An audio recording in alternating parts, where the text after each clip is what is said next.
भाई movie jujutsu Kaisen movie zero जो थी प्रॉपर एक स्टैंड अलोन मूवी नहीं है। सीज़न वन आपको देखना पड़ेगा, नहीं भी देखो तो भी चलेगा, क्योंकि नहीं तो उसके बाद सीज़न वन देखना पड़ेगा। ये है कि आपको मोटा मोटा समझ में आना चाहिए। कहानी की स्टार्टिंग से मिड तक बस एक ही पर्सन के आगे आगे पीछे कहानी चली है, उसका नाम है यूटा। यूटा की जो चाइल्डहुड फ्रेंड थी, तो उसी के साथ उसको वो अचानक से ख़त्म हो जाती है, और यूटा चाहता था कि वो ना मरे। तो इसलिए पता नहीं उसने गलती से उसे कर्ज दे दिया कि वो मेरे साथ ही रहे, एज अ कर्ज स्पिरिट मेरे साथ ही रहे और सारी की सारी ज़िंदगी रहे। तो कोई भी उसे आज की डेट में भी अगर बुली करता है तो रीका आती है और सामने वाले को हरा देती है, ख़त्म कर देती है।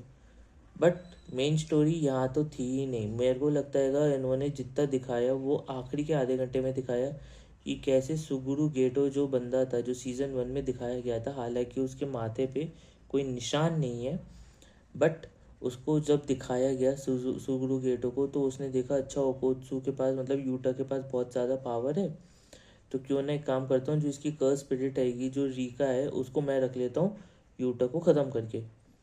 और इसके ऊपर उसने बोल दिया I will declare a war. मुझे लगा यार ये फिर इन्होंने नरूटो वाला काम किया, डिक्लेयर कर दी वॉर, और वहीं से उन्होंने कहानी आगे करी। पहली बात तो इनके पास इतने बंदे हैं ही नहीं, सीज़न वन में इन्होंने बोल दिया था इन पे इतने बंदे हैं ही नहीं कि ये कोई वॉर।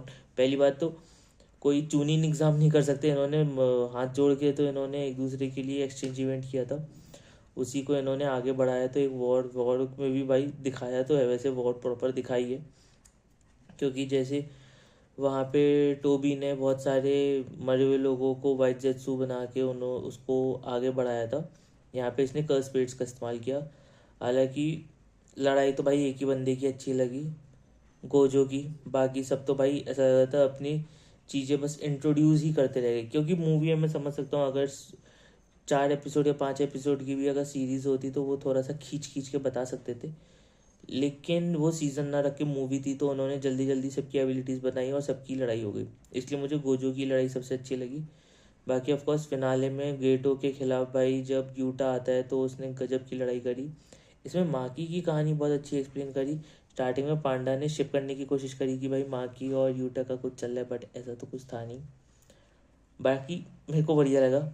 मैं इसका ज़्यादा क्या लंबी कहानी खींचूँ, बट यही बोलूँगा मूवी अच्छी है। इसका कंटिन्यूएशन या तो सीज़न वन है या ये सीज़न वन की कंटिन्यूएशन, आप कैसी भी देख सकते हैं आगे पीछे। सीज़न टू मत देखना इससे पहले, सीज़न टू इससे पहले देखोगे फिर तो कहानी आपको कुछ भी समझ नहीं आएगी। बाकी मूवी में भाई दम तो है, जान है। मैं बोलूँगा कि पांडा इनुमाकी की कहानी अच्छी दिखाई है, जैसे इसने पांडा को इतना फोकस नहीं किया, क्योंकि पांडा सीज़न वन में बहुत ज़्यादा फोकस में था। हालांकि माकी को तो और भी आगे तक दिखाया जाएगा। इनुमाकी की शायद कहानी ख़त्म हो चुकी है, टोगी इनुमाकी की, क्योंकि इसका दिखाया है कि वो कर्स स्पिरिट के साथ उसका नेचर बड़ा अच्छा हैगा। एक मिशन में तो भाई बकायदा सोचो उसका गला इतना बैठ गया था, फिर भी वो बोलता हैगा यूटा को कि तुम रहने दो, हाथ दिखा के बोलते तुम रहने दो, मैं करके दिखाता हूँ। तो इन तीन की कहानी अच्छी, मुझे एक्चुअली लग भी रहा था कि इन्होंने सीज़न वन में बस 3 लोगों की कहानी दिखाई, सीनियर्स को दिखाया, लेकिन उन्होंने सिर्फ फनी पार्ट के लिए या फाइनल एक्शन के लिए दिखा दिया। उनकी एक प्रॉपर बैकग्राउंड स्टोरी, एक प्रॉपर रिलेशन सबके साथ नहीं दिखाया। तो इस मूवी में वो चीज़ है। अब तो मैं चाहता हूँ कि भाई थोड़ी गोजो की भी कहानी हो जाए। गोजो यू गेटो को बोलते he is my best friend I am the only one I have it. और उसमें शायद से एक लड़की को भी दिखाया है, वो डॉक्टर जो थी ना इसमें बनी थी, उसकी कहानी दिखाई है।